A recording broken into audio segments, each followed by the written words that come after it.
See, I was busy busy with my son's homework. He keeps getting 3 to 4 homeworks, and I end up doing 2 of them.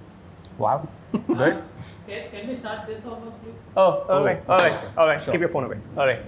Hello, viewers. Welcome to yet another episode of Food with Sankar. In today's episode, we are in a different location and we are doing something different without food. Yes, today there's no food. So, in today's episode, we would want to take you through an understanding of what different kinds of knives goes behind making a dish and what are these knives that chef uses in day-to-day operations. What do you say? Absolutely. I think it's a very good topic, and today we are at Culinary Academy of India, which is in Begumpet, which actually churns out a lot of chefs on a yearly basis. And this is a very good topic because not many of them know how many kinds of knives a chef uses. True. Yeah, because for various purposes, different knives are designed to make the job easy. And I'm cutting him here. So this is a new series which we are starting now, wherein we would want to take into the kitchens of different institutions and hotels to make sure everybody understands what goes behind making an amazing dish that comes onto your table. Yeah. And the pain the chefs take in their day-to-day operations. Yeah. So chef, let's begin our new series with knives. Yes. All right? Yeah, let's do it. Let's go.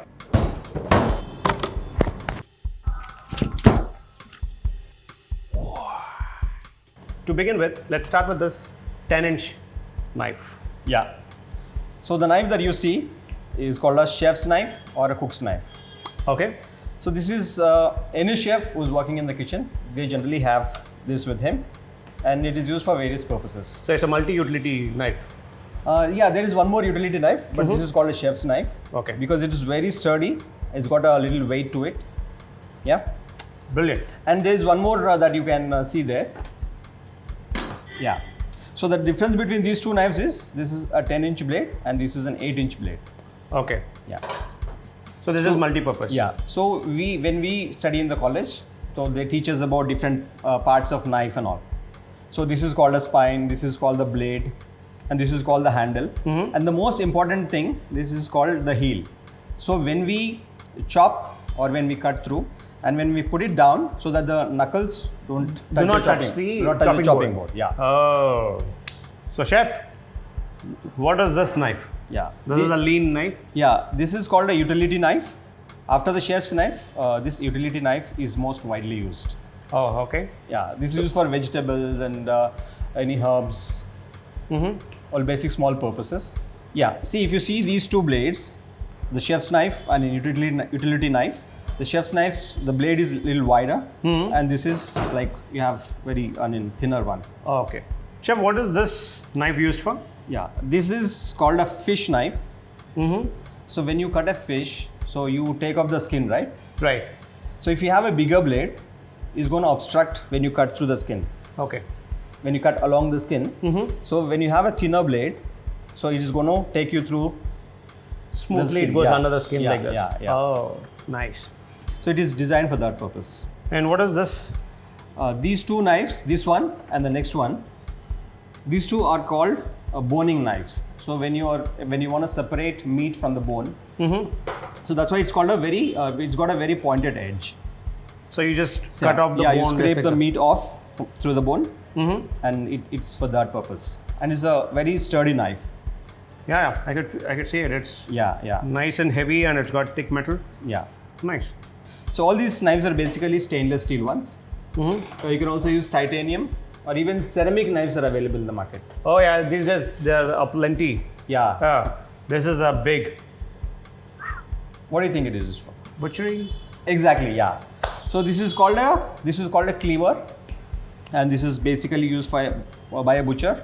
You'll also see a lot of these knives in Chinese kitchens. Right. I was about to ask you the same. Yeah. But they chop vegetables also with this. Exactly. So Chinese kitchen, they use it for multi-purpose. Okay. You might have seen them, making juliennes of vegetables, True, chopping true. ginger, Huh. cutting chicken, cutting fish. They use it for all the purposes. So for them it is multi-purpose. yeah. Otherwise, this heavy knife, it helps you cut through the bone. Yeah, I see. There's a lot of width on the top side. Yeah, Then yeah. the lower side. Yeah. So can it be called as a Chinese chef knife? Because it is multi-utility? Yeah, it can be called a Chinese chef knife because they are not used to the smaller knives. All of them use cleavers. Oh. They're used to working like that. Super. This looks like a tongue. It is actually called a carving fork. Ah. So when you have larger chunks of meat, like ham, beef, or pork, so for you to carve it, cut into thin slices, use this fork along with this knife. Oh. Nice. Interesting. Yeah. Oh, it's got some edges on the. It's got a serrate. It's not a serrated one, but it's got a little indentations on it. Nice. Yeah.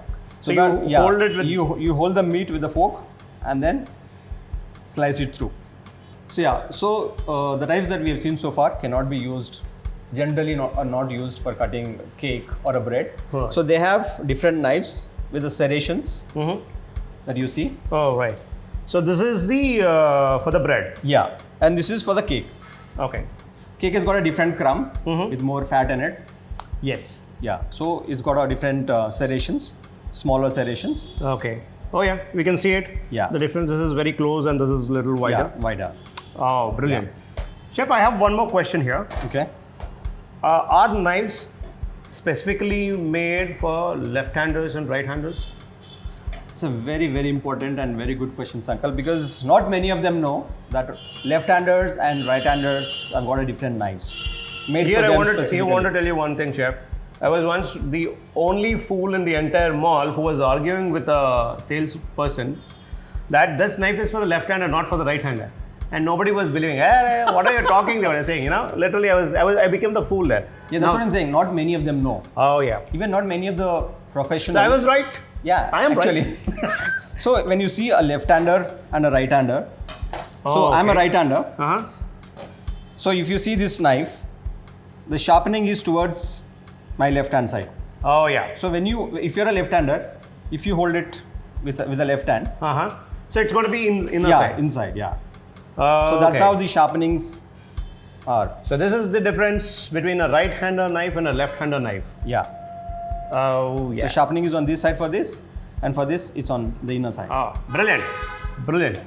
Yeah. So people, please make note when you purchase this kinds of knife. Identify yourself because not many Left-handed knife. salespeople are aware of left-hand knives and right-hand knives. And keep note of that and pick up your right knives. Yeah, Oh. it'll be easy for you to carry out your tasks. Perfect. You're right. You're right. Yeah. And since because a knife is a long-term investment, you buy a knife, you keep it for 10, 20 years. True. You better invest in a good knife that suits your. Absolutely. And I have seen chefs carrying their own set, Exactly. knife set. Like this. They have their own personal set and they are so obsessed. I remember Chef Mandar carrying his own chef knife always. Yeah, absolutely. I saw once, even in Bangalore. I said, Chef, you're carrying it. Oh, wherever I go, I'll carry my knife. He was saying about it. Okay. Now, Chef, we spoke about different knives and all the stuff. Yeah. What about these small chotu things which I see here? Yeah. What are So- these used for? So these are other chef's tools. Uh-huh. These are other chef's tools that we generally use. Yeah. That we generally use. One is a fancy scooper. So scoops you might have generally seen Right. the round shape. Yes. So this is like an oyster shape. You get an oyster shape Oh. when you scoop out a fruit. So to make your life more simple and easier. Yeah. These are the round scoopers that I was talking Oh, about. that's what commonly used. Yeah, this is commonly used, and this is a fancy one. Okay. Perfect. And what is this, Chef? This is a carving knife. You might have seen tomato, Oh yeah. flower, Watermelon carving, or a Oh. carrot carving, carrot flower. All Oh. that you can generally use this because you cannot use if you are making a tomato flower, you can't use this knife. Oh. You can try, but it's like it's like playing cricket with table tennis bat. Oh. Okay. And what is this, Chef?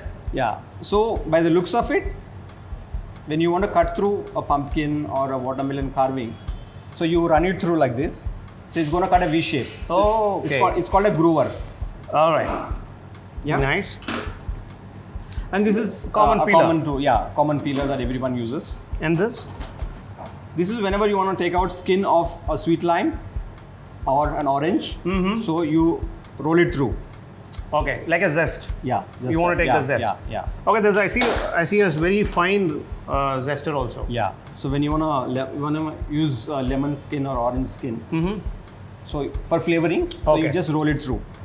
Oh, for the desserts or the Exactly. starters where Yeah, we yeah. use the Even for zest. sauce, if you wanna flavor it with orange skin, you can do that. Oh, brilliant. And what is this fancy looking knife? It's called an oyster knife. So oyster shell, when the oyster shell is there like this, so you hold it through one corner like this, and then you pull it up. Okay, so this is So oyster, to open the oyster shell. okay. Interesting. Yeah. There is a different knife for every reason. Yeah. Okay, we have seen the knives and the carving tools, but the most important thing many people have complained is after a point of time my blade has become blunt. Yeah. Most commonly used word, and they just throw off their knives. So do you think what kind of a tools should we use to bring them back to life Yeah. rather than throwing them out? So when we, as a chef, when we come onto the shift first, we wash our hands, sanitize it, and the first job that we're gonna do is sharpen our knife. Oh, interesting. So when we sharpen knives, we generally use something called as a steel. This is called a sharpening steel. So we as professionals generally use this, but otherwise there are other material to use to sharpen the knife. Okay. Yeah. So all the professionals you might have seen in the culinary shows as well. So there are different ways of doing it. So you run your blade. Oh, there's a way of Yeah. pulling it. You run your blade along like this. And the Like opposite this. side? Yeah, opposite side as well. Oh, okay. Many people rub it up and down like this. Yeah. So that's not how it is Yeah. supposed to So this is actually you will learn it over a period of time. be. Chef. Yeah. Oh, yeah. So apart from the sharpening steel, these fancy looking sharpening stones are available in the market these days. Okay. These are called whetstones. So there is some number also on each of these. Yeah. These whetstones. So when you start sharpening your knife, this is called a larger grain, Okay. like sand. Mhm. So final one, so you start from here. So when you finally reach here, your knife is going to be the sharpest. Okay. This is the most smoothest and. Yeah. Okay. So what, you go from coarser to finer one after each other?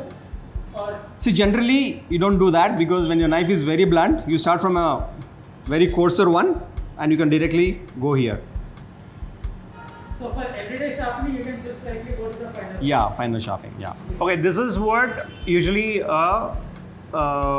experienced chefs. Yeah, They yeah. use it. But for a common housewife, common Yeah. man in the kitchen, are there any tools like which can be used? Yeah, for that purpose, the sharpening stone that we generally get in the market, any hardware shop you go, you will get this. Uh-huh. And on this stone, in the same way that we had earlier, it's got two grains in it. Okay. One is larger grain and the softer grain, Okay. or the smaller one. So you start on the larger side. Yeah. So you Stone. put it down on a chopping board, or if you're putting on a surface, put a cloth under it, and then you put it on it. And then before you start, drop in little water. Okay. Basically, it need to Yeah, be. this is a new stone. So what It's you absorbing can, a lot of water. Yeah. So what you can do is you can soak it in the water overnight, or you can pour in water. Oh, yeah. Look at Yeah. how nicely it is sucking in the water. Absorbing water. And then you hold it. Okay. So you hold it at an angle. Okay. It is not that you keep it flat, Flat. like this or straight like this. 15 to 20 degrees. Okay. That'll be better. And then after you finish on one side, and then you can go on the other side. Oh, brilliant. So this should be a everyday process because we as Before chefs- you yeah, start. Yeah. At home, probably once in a week is fine. Or whenever you feel it's blunt, then you can do it. But also, chef, Yeah. one of the most important thing is chopping board. Yeah. To keep a longer life for your knives, a chopping board is a very essential tool. Yeah. So I think everyone at home these days have chopping boards. But if you're not using a chopping board, then and if you're cutting on a surface where it's a granite Or a an steel. SS table, then your knife is definitely going to be blunt. Yeah. But most of them are quite sensible to use chopping boards these days because it's easily available. But is there any difference between a wooden chopping board and a plastic ones? Yeah, so these days you have fiber ones and a wooden ones. Hmm. Wooden ones you have to be careful because it is porous and it can, host all the virus and bacteria and all stuff. Okay. So you have to be careful with that. But fiber one that you get in the market are safe Okay. and easy to clean as well. What if you are regularly oiling your wooden chopping board? Yeah, so if you wanna use a wooden chopping boards, ensure it is non-porous first, and you have to clean it regularly. And if you're not cleaning it regularly, then it's gonna cause cross contamination. Yeah, agree. Because especially when you are chopping the meat, Yeah. and it goes into those small pores and Pores, yeah. it can stay back and create some kind of. And it's not that easy to clean a wooden chopping board Agreed. True. because true. especially when you hit it, Exactly. yeah, it's called. And also wood particles might also come up. Yeah. And also there's a different kind of a wood that is only used for chopping boards. Yeah. boards. Don't pick up any wood which is available in the market for your chopping boards. Yeah. It should be non-porous. Yes. Seasoned wood, which I've Yeah, seen the yeah, dark yeah. bark and all the stuff, are the basic stuff. Awesome. Yeah. Chef, thank you so much. It was wonderful educating session for us, knowing about different knives and the usage of carving tools, Yeah, board, yeah. and everything. Brilliant, chef. Thank you so much. But I have just shown very few knives.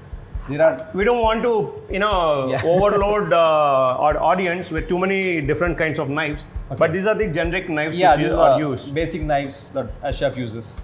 Perfect. Do like, subscribe, and thank you so much for watching our video. Until next time, use wisely these tools. Bye.